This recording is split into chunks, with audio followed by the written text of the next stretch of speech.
American evangelicalism has been going through an interesting phase of its development.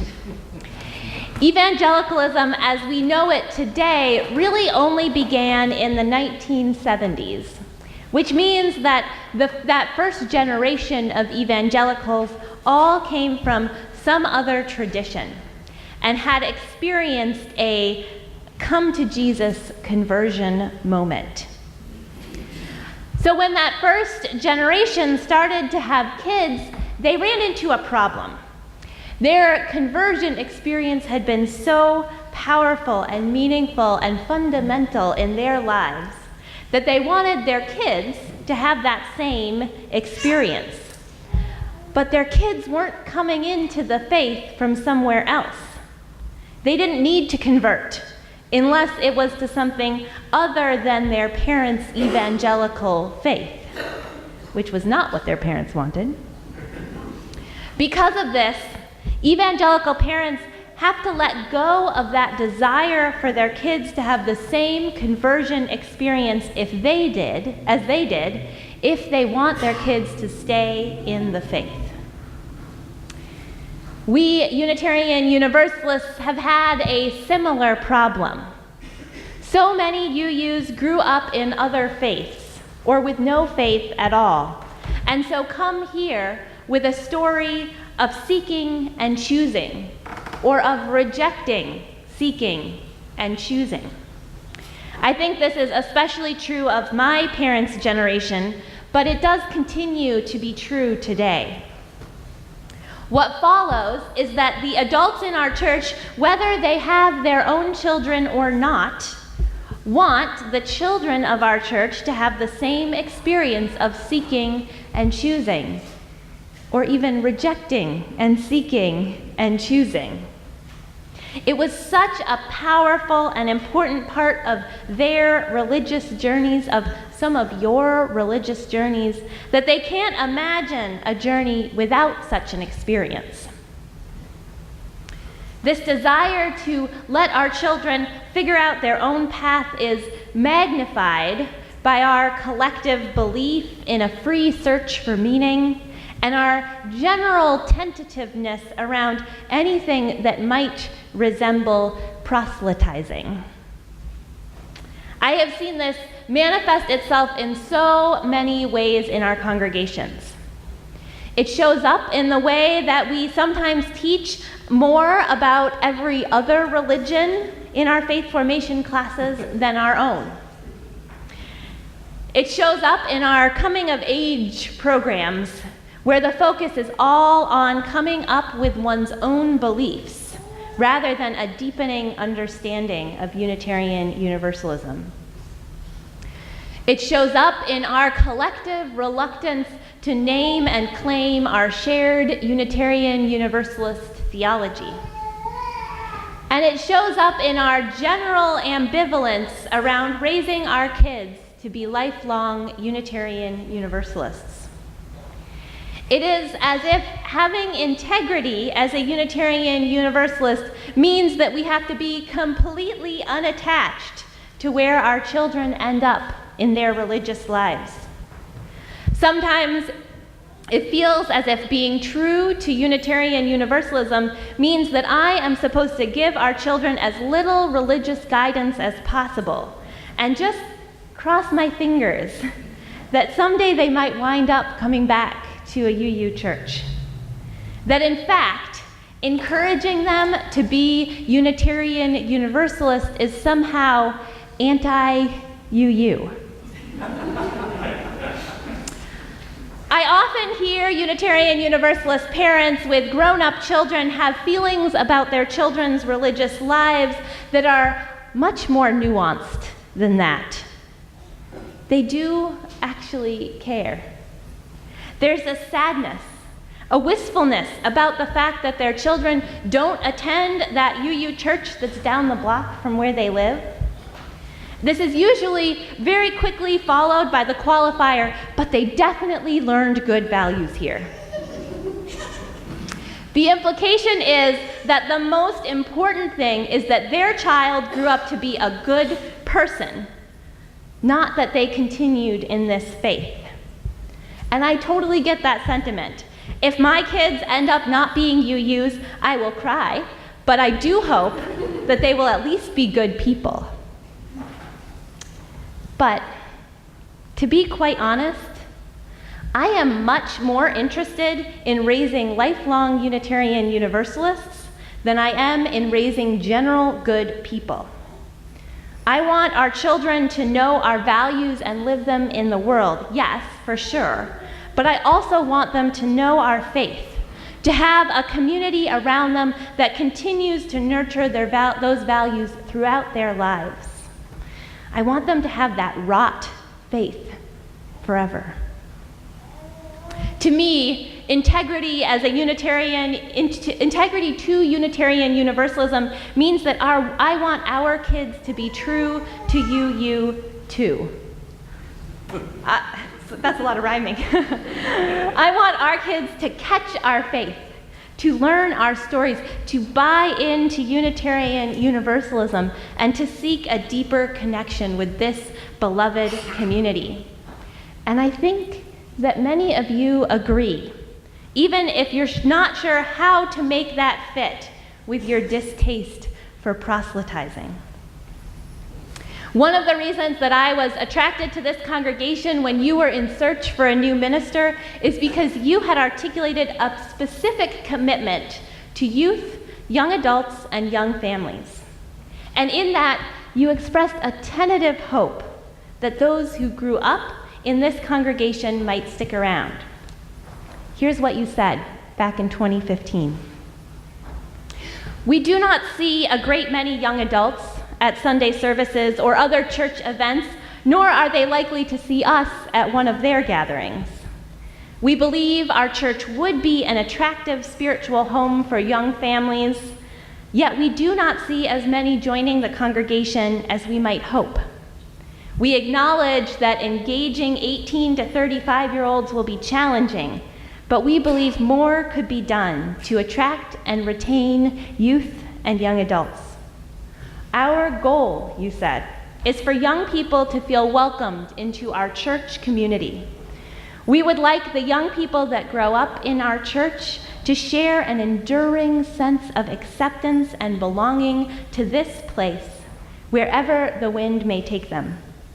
We strive to create an attractive and enticing atmosphere for youthful newcomers and young families, drawing them in smoothly and smoothly integrating them into our church family. What a beautiful vision. And it's a vision I think we've made progress on together in the last few years. And there is always more that we can do to make it a reality. There are two things that I hear in this vision, two things that go hand in some ways. First, that we want our parents and children to feel welcomed and supported here.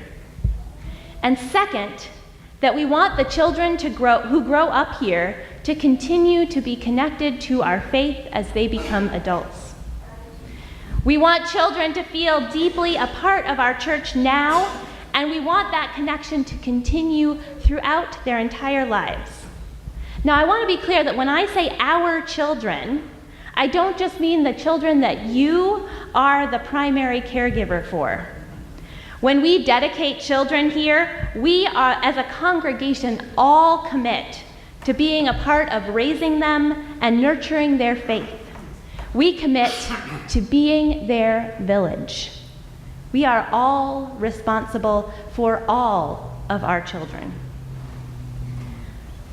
And our reality is that this Unitarian Universalist village, both here and across our association, has done a pretty good job of raising generally good people and a pretty bad job of raising Unitarian Universalists.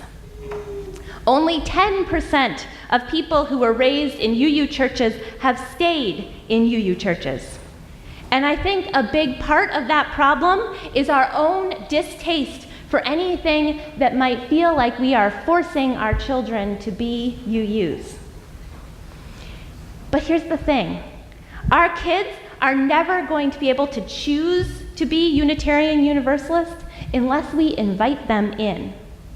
There is an option for us that is somewhere between force-feeding dogma and a total free-for-all. Now, I could spend all day talking about my vision for how we raise lifelong Unitarian Universalists. As one of the 10% who has stuck around for the long haul, I have more than a few ideas. But today, I just want to share a few key things that I think might help make the difference. First, we need to start by acknowledging that we want our kids to continue to be UU when they grow up. They need to know that this faith is something that matters to us, that feeds us, that sustains us, and that we're bringing them here because we want them to have it in their lives too. We can't convince our children to care unless we care first.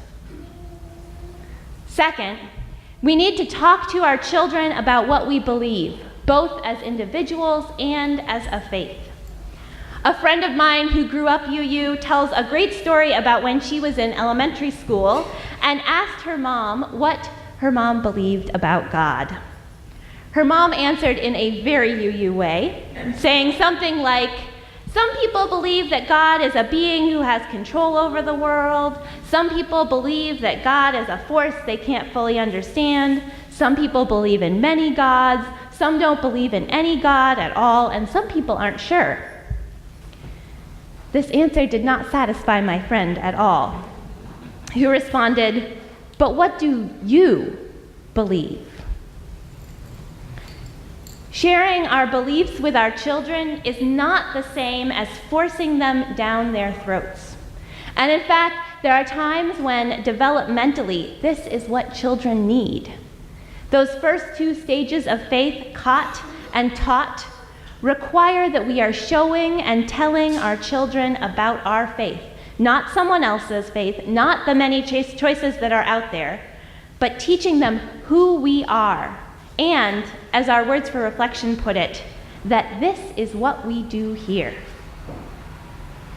Which brings me to my third idea, that we need to welcome our children and youth as full participants in our congregation, including in worship. I can't tell you how many times I have heard people say that they wish they had found Unitarian Universalism sooner. I think I've heard it from some of you in this room. And here's the great news for our kids. You don't have to wait until you are an adult to be a Unitarian Universalist. And yet, so often, our churches are organized as if you do have to wait. We send our kids off to classes to learn about being a UU while we get to have the actual experience of being UUs. It's always a little funny to me how much we rave about our neighboring faith's curriculum. We send our middle schoolers off to experience worship in all kinds of different faith communities, which is totally important. But at the same time, we say, but they wouldn't want to come to our worship. That would just bore them. As a result, when our youth graduate and head out into the world, they sometimes have little to no experience of being in UU worship. No wonder they don't think to seek out a UU church, or if they do, they struggle to connect. This is the reason that we have started to do more all-ages worship here over the last few years. The reason we've created our new expanded family corner is because kids need worship just as much as adults do. They need their spirits fed, their cup filled, and they need to learn to be Unitarian Universalists. The way kids take in worship at different stages of development and stages of faith will vary, but they are always, anytime they are in worship, taking it all in. They are catching our faith like a good virus. I love Unitarian Universalism. I think that being a part of a Unitarian Universalist community makes people's lives better, no matter what age you are. I want our kids fully here now, and I want them to continue to be here in the future, even if here is another UU congregation on the other side of the country. Truth is, Unitarian Universalism saves lives. But we don't need to wait for people to become adults for that saving to begin. Let us be the village that welcomes our children now and gives them a faith to sustain them for a lifetime. May it be so.